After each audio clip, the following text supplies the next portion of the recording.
Et si je vous disais que le gouvernement américain nous cache des preuves de vie extraterrestre? Un récent sondage a établi que 40 millions d'Américains ont vu ou connaissent quelqu'un qui a vu un ovni. Mais nos responsables militaires et politiques continuent de nier leur existence. Aujourd'hui, des gens qui sont dans la place acceptent enfin de briser le silence et de nous révéler ce qu'ils savent et pourquoi ils l'ont caché. De tous les sujets que vous m'avez demandé d'aborder, voici l'un des plus brûlants. Que c'est le gouvernement de la vie extraterrestre? Je m'appelle Brad Meltzer et j'ai toujours adoré les histoires. En particulier celles qui parlent de signes, de symboles, de codes et de messages secrets. Certaines sont au cœur de mes romans, mais elles ne révèlent que la partie émergée de l'iceberg. Aujourd'hui, avec mon équipe, nous allons enquêter plus en profondeur. Bienvenue dans Codebreaker.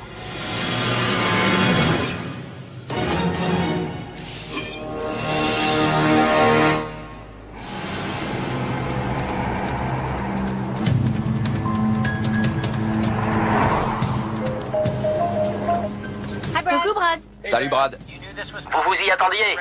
Qui est prêt pour une rencontre du troisième type? Pas question. Comme dans Alien? Je vous vois écarquiller les yeux d'ici. Un peu. Surtout moi. Eh bien, sachez qu'il y a plein de gens très sérieux et très intelligents qui ne sont pas du même avis. C'est vrai? Qui ça? Le président Ronald Reagan, Tu plaisantes? Ah bon? le président Jimmy Carter, Quoi?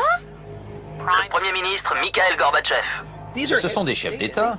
Ils devaient avoir des preuves. C'est bizarre. Des gens y croient vraiment. Je vous conseille de commencer par le site de la plus célèbre manifestation extraterrestre aux États-Unis, Roswell, au Nouveau-Mexique. Vous pensez peut-être avoir tout entendu, mais écoutez plutôt. Voilà ce que la plupart des gens savent à propos de l'affaire Roswell. En juillet 1947, un porte-parole de l'armée publie un communiqué de presse indiquant qu'une soucoupe volante a été retrouvée. Mais dès le lendemain, l'armée se rétracte en disant qu'il s'agissait d'un ballon-sonde et non d'un ovni. Ce que peu de gens savent, c'est qu'en juin 1947, un pilote appelé Kenneth Arnold déclare avoir vu un objet étrangement similaire alors qu'il volait dans l'État de Washington. Il décrit des objets brillants disposés en V, volant à une vitesse de 2700 km/h et se déplaçant comme une soucoupe qui ricocherait sur l'eau. Il est la première personne à parler d'une soucoupe volante, et ce, 2 semaines seulement avant Roswell.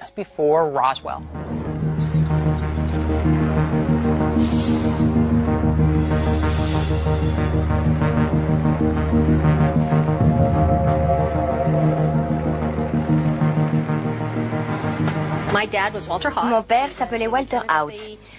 Il était lieutenant de l'armée de l'air à la base de Roswell. Il était pilote de bombardier et aussi porte-parole de la base militaire.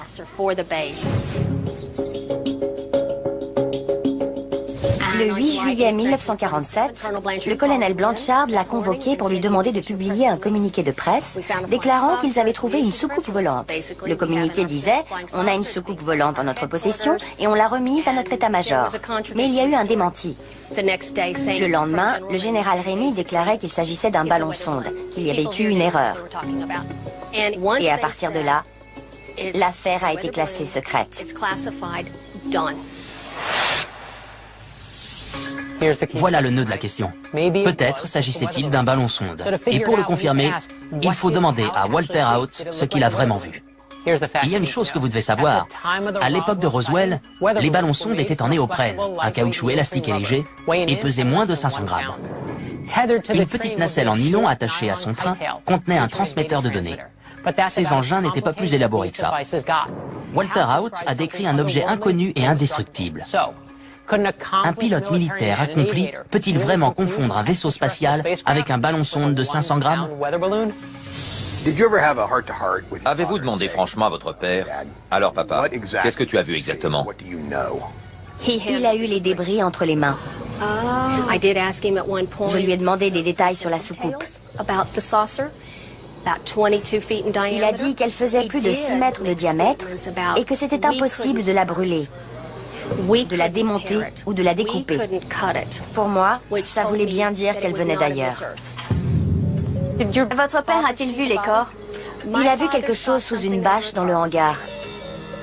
Il a parlé de grands yeux noirs, de fente à la place des narines, de la bouche et des oreilles. Il a dit qu'ils avaient 4 longs doigts et de longs bras, ce qui me paraît assez précis pour quelqu'un qui n'a rien vu. Pensez-vous que le gouvernement cache quelque chose? Mon avis, et l'avis des 3/4 des gens qui visitent ce musée, c'est que oui, ils cachent quelque chose. Je pense que des visiteurs sont venus et que les extraterrestres existent.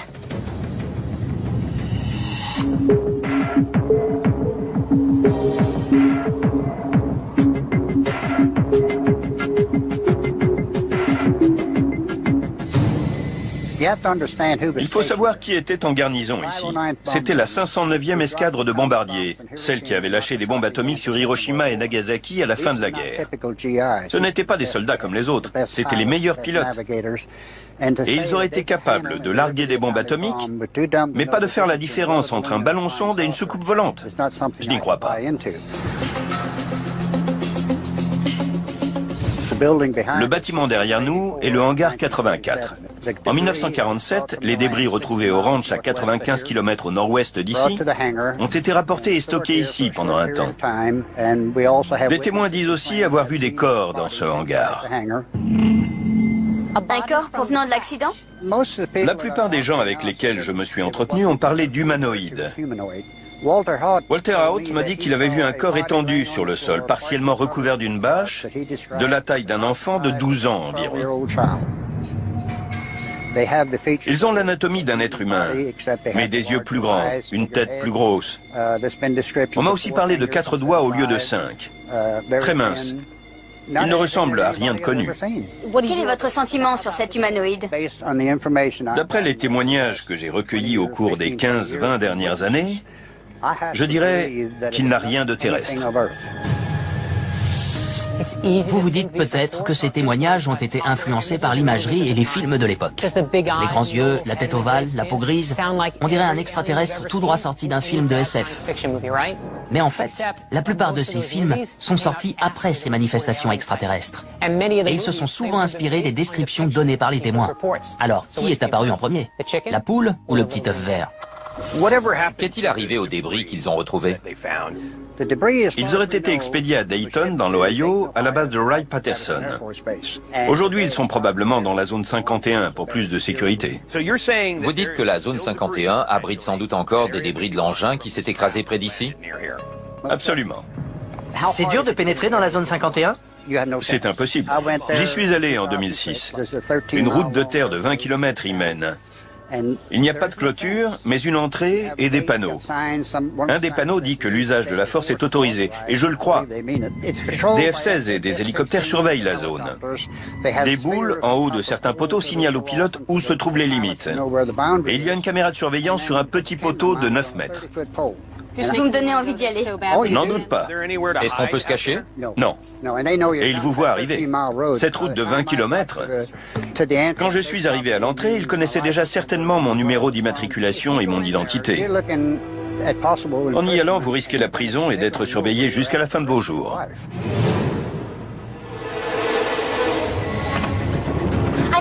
On nous cache quelque chose.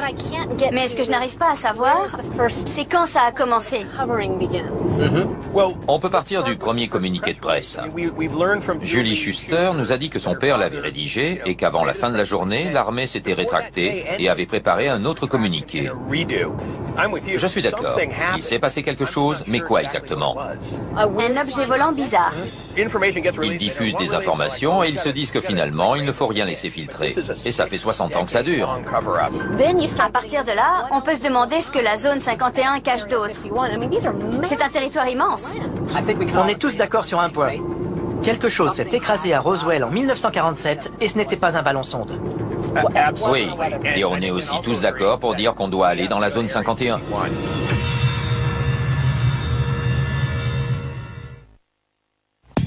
Notre enquête sur la possible dissimulation de manifestations extraterrestres nous mène directement à un endroit, la zone 51. Même si elle a servi de terrain d'aviation militaire dans les années 40 et accueilli un avion espion de la CIA et des essais nucléaires à partir des années 50, le gouvernement en a toujours nié l'existence jusqu'au 14 juillet 2003. Avant que Buddy, Christine et Scott ne tentent de pénétrer dans un des endroits les plus secrets des États-Unis, on a trouvé des personnes qui travaillent là-bas et qui ont accepté de nous parler. On m'a dit que ce que j'allais surveiller était plus confidentiel que la bombe atomique.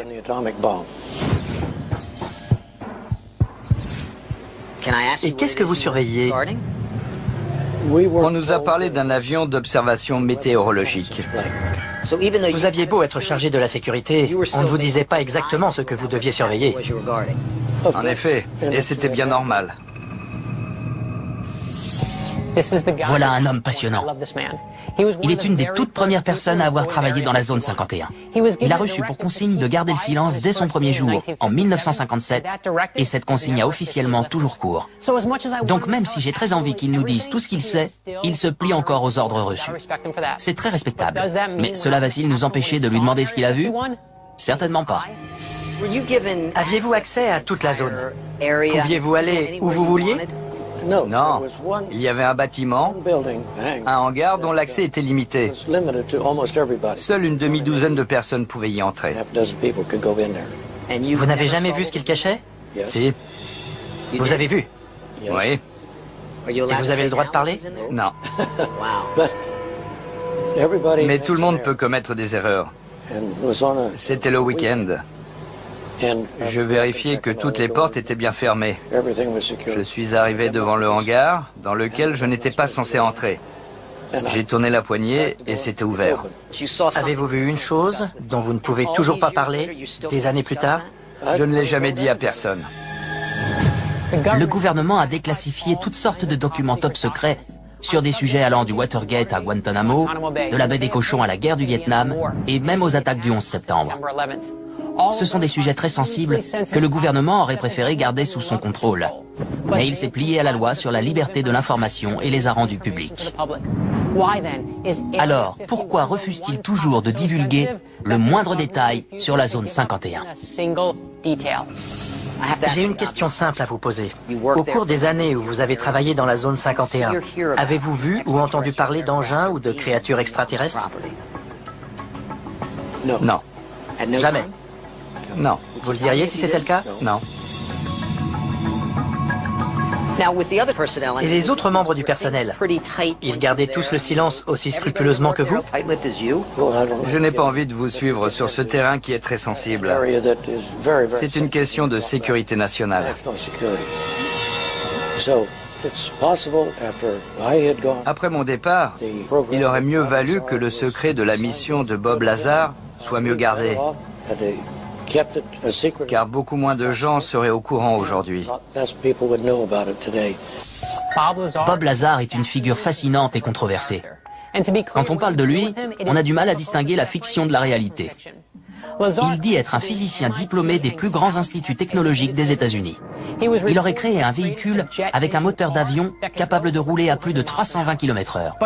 Mais son plus haut fait d'armes est d'avoir travaillé dans le secteur 4 de la zone 51 sur des appareils extraterrestres. Bien sûr, le gouvernement nie cette information et les prestigieuses écoles où il est censé avoir étudié disent n'avoir aucune trace de lui.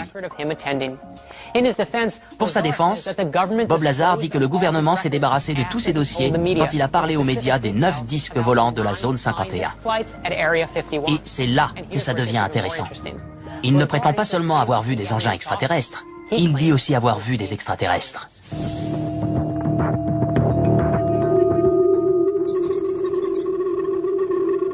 Concernant la zone 51, il y a un nom qui revient tout le temps, Bob Lazar.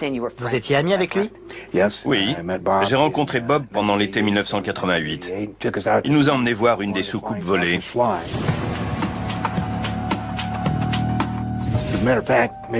D'ailleurs, j'ai dressé une petite carte. Et c'est ici qu'on avait garé le camping-car. Vous avez pris un camping-car pour aller voir une soucoupe volée? Exact. Avec Bob Lazar. Oui, j'ai installé mon télescope. On était à peu près dans cette position.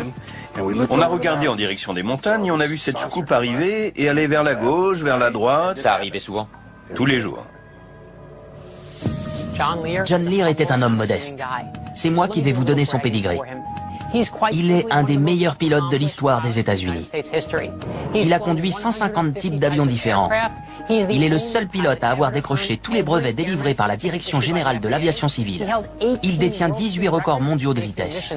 Il a rempli des missions pour la CIA. Et son père, Bill Lear, a inventé un avion appelé Learjet. Alors quand on parle aviation, peu de personnes sont aussi qualifiées que John Lear. S'il y a effectivement des soucoupes volantes et des extraterrestres dans la zone 51, qu'est-ce qu'ils en font? On utilise la technologie que les extraterrestres nous fournissent. On étudie leurs engins pour comprendre comment les fabriquer. C'est ça, on fait appel à la rétro-ingénierie. Mais ils ont des millions d'années d'avance sur nous. Pensez-vous que l'entreprise de votre père a participé à ces recherches après l'accident de Roswell? J'en suis convaincu. Au début de sa carrière, mon père était à la tête d'une entreprise spécialisée dans l'électronique. Ensuite, il a créé sa propre entreprise et il était très impliqué dans tout ce qui se passait. Il a participé à différents projets. Une minute. Si John Lear dit vrai, alors on a une réponse. Pourquoi le gouvernement veut-il nier l'existence des extraterrestres? Parce qu'ils leur empruntent leur technologie. Et avant de lever les yeux au ciel, pensez un instant au contexte historique.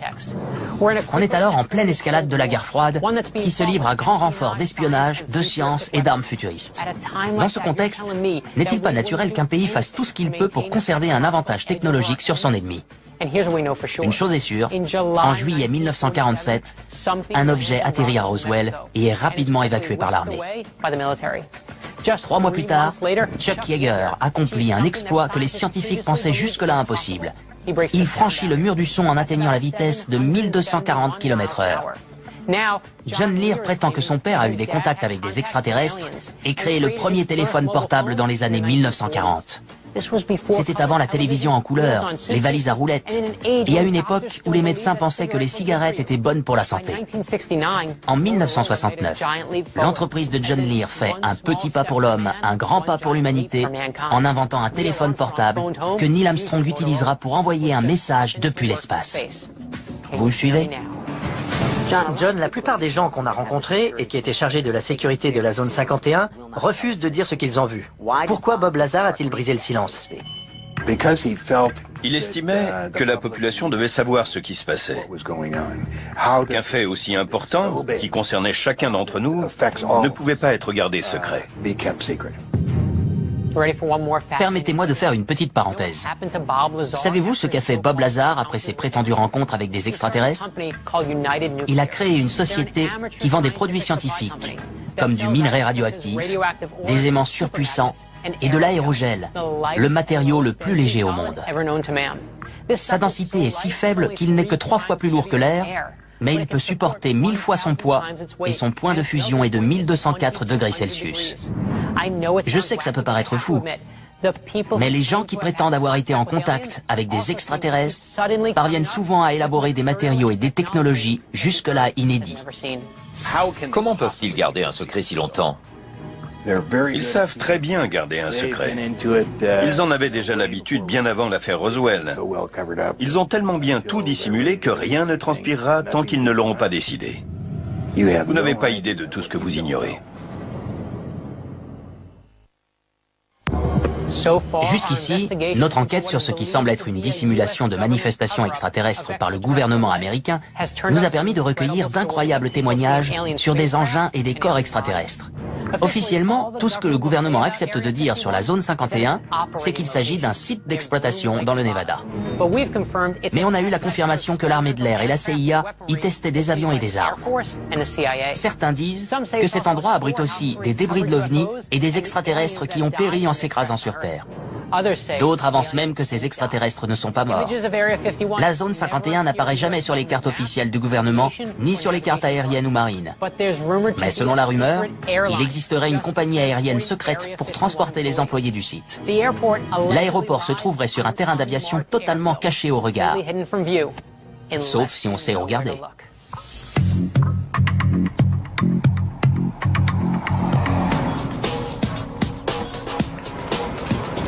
On pense que ces avions transportent les gens jusqu'à la zone 51. Ces avions de ligne? Oui, c'est la compagnie aérienne Janet. Elle transporterait plusieurs centaines d'employés. La compagnie Janet possède 6 737 avec une capacité de 190 passagers chacun et 5 avions à réaction plus petits. C'est une flotte capable de transporter 1200 personnes par jour vers un endroit qui n'existe pas. Personne ne sait pourquoi cette compagnie s'appelle Janet, mais plusieurs hypothèses circulent. Certains pensent qu'il s'agit d'un acronyme avec une signification cachée. Le mystère reste entier. Je doute qu'un avion de Janet nous y emmène. Mais on doit quand même y aller. Je te suis. Ok. Salut Brad. Il y a du bruit autour de vous. On est près d'un aérodrome. On observe les avions qui transportent les gens jusqu'à la zone 51, qui n'existe pas officiellement. Il faut réserver 3 billets. Oui, mais je doute que ce soit possible.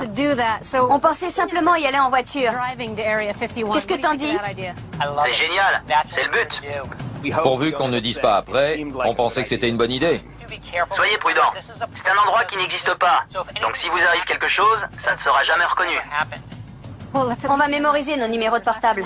La dernière fois en prison, on les avait tous oubliés. Toi, tu réunis l'argent de la caution et tu sais qu'on va là-bas. Si vous arrive un pépin, j'espère que ça pourra se régler avec de l'argent. Il nous fait encore marcher. Pas vraiment. J'espère que si. Pour accéder à la zone 51, il faut emprunter une route appelée route 375, mais que tout le monde surnomme la route extraterrestre. La zone 51 se trouve juste à côté de la région de Yucca Flats, où ont été pratiqués plus de 700 essais nucléaires, mais aussi à proximité du site de stockage des déchets nucléaires de la montagne Yucca, à 70 km au sud-ouest. Au centre de la zone 51, s'étend Groom Lake, un lac salé d'environ 5 km de diamètre. Sur son rivage sud, il y a des pistes d'atterrissage, un dortoir, une caserne de pompiers et même des terrains de baseball et des cours de tennis. La zone 51 compte davantage de hangars qu'une base militaire classique, sans doute pour que rien ne soit visible depuis le ciel.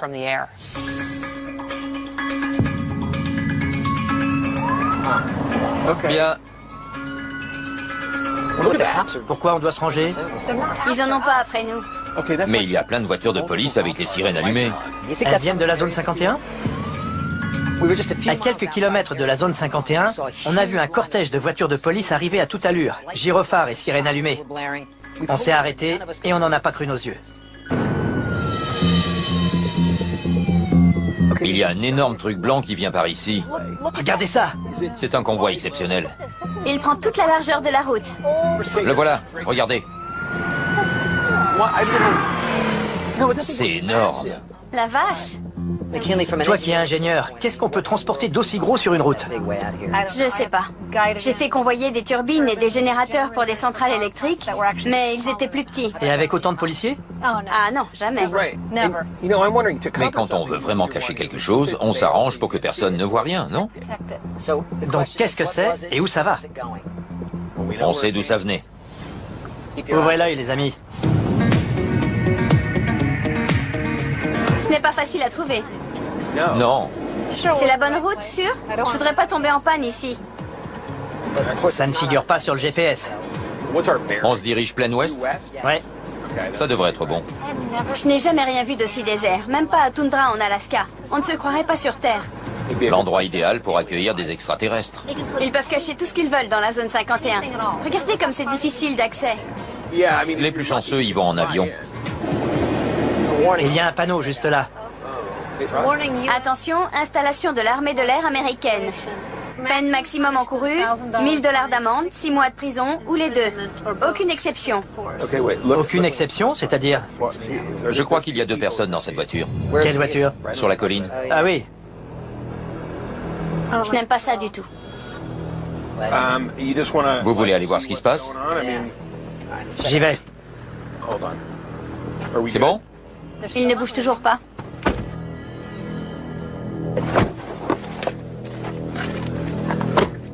Interdiction d'entrée sans l'autorisation du commandant. Quelqu'un a l'autorisation? Pas moi. Moi non plus. Ça a même donné un nom. Champ de tir de Nellis. C'est une couverture. De la foutaise. Ah bon? Un champ de tir, tu parles. Chacun a son opinion sur la zone 51. Mais il y a une chose sur laquelle tout le monde est d'accord, il ne plaisante pas avec la sécurité. On savait qu'il fallait être très prudent. Il y a une route ici, et aucun panneau interdisant l'accès. On pourrait grimper en haut de la colline. Oui. On serait peut-être assez haut pour voir l'installation. Vérifions bien qu'il n'y a pas de panneau. Je ne vais pas quitter la voiture des yeux, car si elle démarre, il faudra déguerpir. Il y a une autre caméra de surveillance là-haut. C'est bizarre, elle ressemble un peu à des cactus. On voit mieux d'ici. On se rapproche de la voiture. Je n'aime pas ça.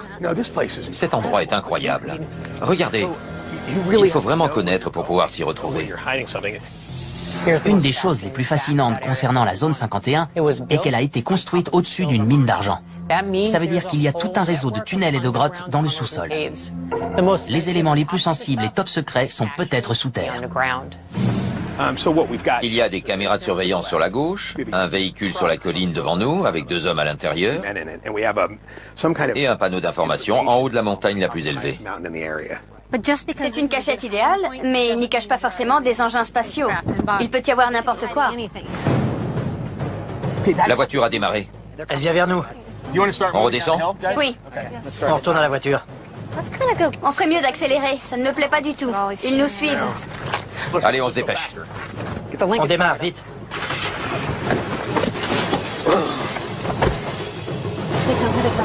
Ils font des appels de phare. Qu'est-ce que ça veut dire? Mieux vaut ne pas les regarder. On ne les regarde pas, on roule.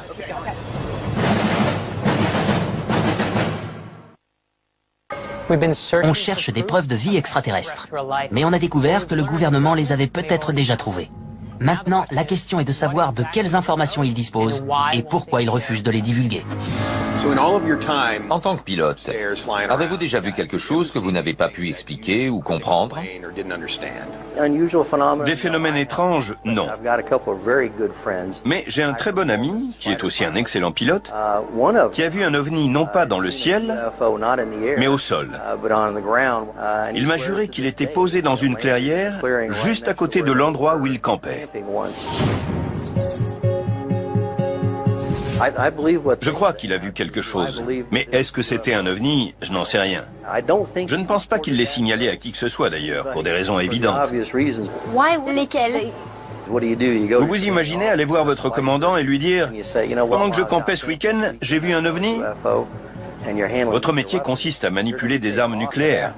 On risque de vous démettre de vos fonctions tant qu'on n'a pas tiré cette histoire au clair et établi que vous étiez encore sain d'esprit.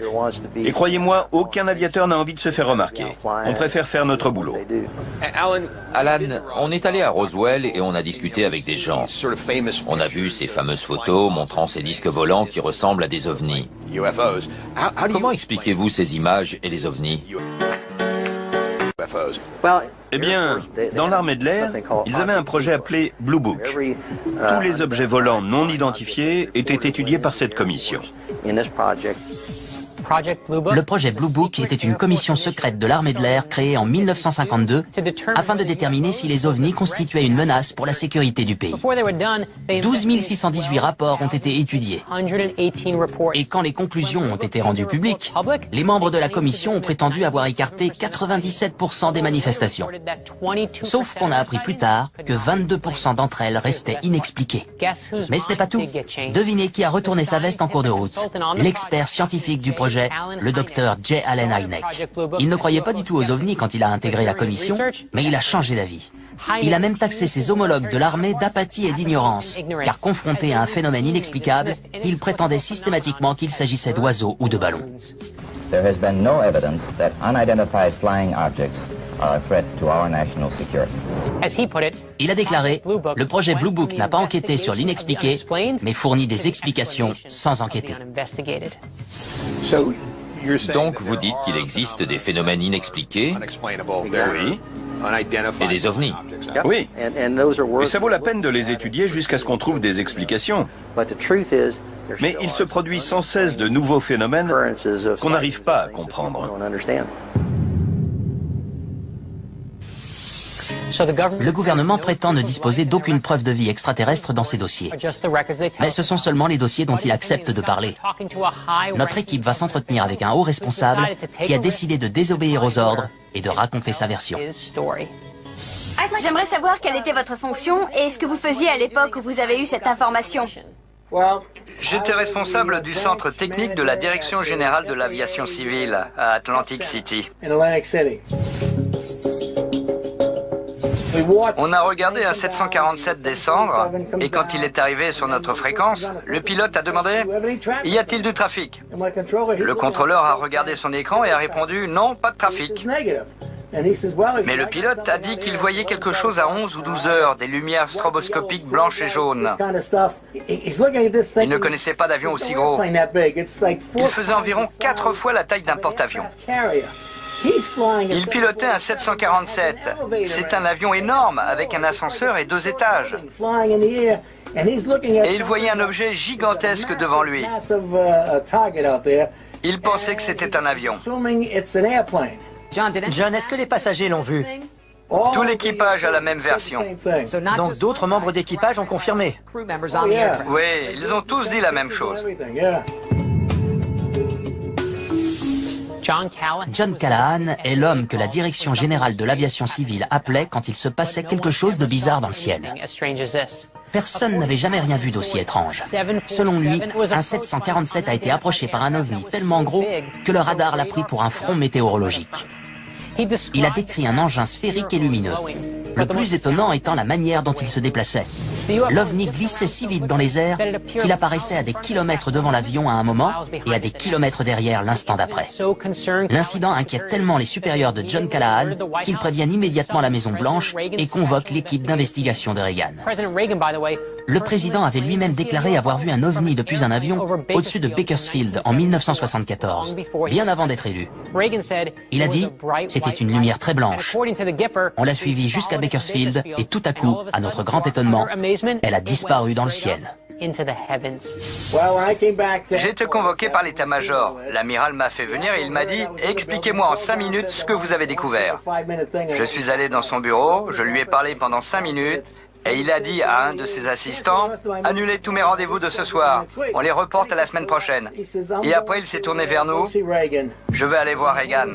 On va confier ça à son équipe scientifique. » Le dossier s'est donc retrouvé entre les mains des 3 experts. Ils ressemblaient à Einstein, avec leurs longs cheveux gris mal peignés. Ils étaient bien habillés, mais ils avaient l'air un peu illuminés. Et il y avait 3 agents de la CIA avec eux. Et puis un des scientifiques a dit, « Ceci n'est jamais arrivé. Vous ne nous avez jamais vus. On vous confisque toutes les données et vous jurez de garder le silence. » Alors je lui ai demandé, « À votre avis, c'était quoi ?» Et il a dit, « Oh, un ovni !» C'était la première fois qu'ils avaient autant de minutes d'informations radar à étudier. Et il a ajouté, « Regardez, il meurt d'envie de mettre le nez dans ces données. » Moralité, il ne faut plus appeler Washington quand il se passe des choses comme ça. Mais il n'y a personne d'autre à appeler. Même si vous appelez les journalistes, ils vous prennent pour un dingue. Car on leur a fait croire que si les ovnis existaient, le gouvernement le saurait et le dirait. Il sait ce qui est bon pour nous et il sait ce qu'on doit penser. Notre enquête sur la vie extraterrestre a mené notre équipe sur tous les fronts. Mais avant de pouvoir tirer ses conclusions, elle va s'entretenir avec un homme qui a passé une grande partie de sa vie là où on n'a pas pu aller. Vous êtes allé 6 fois dans l'espace. Est-ce que c'est différent à chaque fois? C'est plus enrichissant, on sait quoi chercher. Quand vous étiez là-bas, vous avez vu des êtres vivants? Non, mais j'aurais aimé. Ah oui? Bien sûr. Pensez-vous que les extraterrestres existent, mais qu'on n'a pas la preuve qu'ils sont venus sur notre planète? Chaque fois qu'on a une image du télescope Hubble, on a 2000 galaxies multipliées par 100 milliards d'étoiles, soit 2000 fois 100 milliards. Donc, sur une seule image du télescope Hubble, on a 200 millions d'étoiles. Et pour chaque nouvelle image, on a encore des centaines de millions d'autres étoiles. La probabilité est donc... Énorme, c'est une certitude. Même si la probabilité pour que des extraterrestres vivent près d'une étoile est seulement d'1 sur 1 million de millions, pour chaque nouvelle image prise par le télescope Hubble, il reste 200 planètes potentiellement habitées. Ce qui est très intéressant à propos de la Terre, c'est la pression atmosphérique, la quantité d'eau et sa proximité avec le Soleil. Toutes les conditions étaient favorables à la vie. Pensez-vous que ces conditions soient réunies ailleurs? C'est une jolie façon de le formuler. Oui, mais quand sur une image du télescope Hubble, on a 100 millions d'étoiles, on n'a pas besoin que toutes les conditions soient réunies. On a toujours 1 million de planètes habitées. Et ils sont extrêmement avancés dans la courbe de l'évolution. Les extraterrestres? Oui, et ils ont aussi pu développer 1 milliard d'années de technologie. C'est vrai? Ils existent depuis 12 milliards d'années. Hubble permet d'avoir une idée assez précise de l'âge. Il n'y a pas seulement des bactéries et des poussières volcaniques. Ils maîtrisent le voyage interstellaire. Vraiment? Bien sûr. Quand vous avez une courbe de l'évolution avancée, que vous développez des technologies depuis 1 milliard d'années, vous maîtrisez le voyage interstellaire. Donc vous pensez que si on a été capable en 200 ans de passer des presses actionnées par des bœufs à l'ère d'Internet et des smartphones, Moi, par exemple, quand j'étais enfant, il y avait encore des locomotives à vapeur. et vous êtes devenu astronaute, De la loco à l'espace. une autre forme de vie a pu accomplir beaucoup en 1 milliard d'années. Absolument. Aujourd'hui, il y a plus d'informatique dans un téléphone portable qu'il n'y en avait dans Apollo 11. Et c'est pourtant ce qui a permis à l'homme d'aller sur la Lune. Ce sont des progrès énormes qui ont marqué un grand nombre d'entre nous. Alors imaginez de quoi on sera capable dans 10, 100 ou 1000 ans. Mais ce n'est pas ce dont parle notre astronaute. Lui se projette dans 1 milliard d'années, quand nos descendants considéreront notre époque comme on considère aujourd'hui les hommes des cavernes. Story, si vous êtes si sûr que d'autres formes de vie existent et sont capables de voyager d'étoile en étoile, pourquoi ne sont-elles pas venues nous voir? Tout d'abord, il faut regarder les statistiques. Oui, le voyage interstellaire existe, mais il y a une foule d'endroits où aller. Les distances sont énormes. Vous en êtes sûr? J'en suis convaincu, mais je n'en ai pas la preuve. C'est statistique. C'est la force de la vie. On a 4 millions d'espèces ici. La vie n'a pas créé qu'une poignée d'espèces. Elle a créé des espèces capables de survivre en très grand nombre. Et elle a disposé d'un temps très long.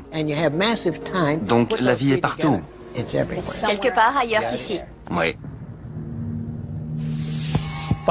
L'équipe a enquêté sur les manifestations extraterrestres les plus connues et obtenu des informations peu connues.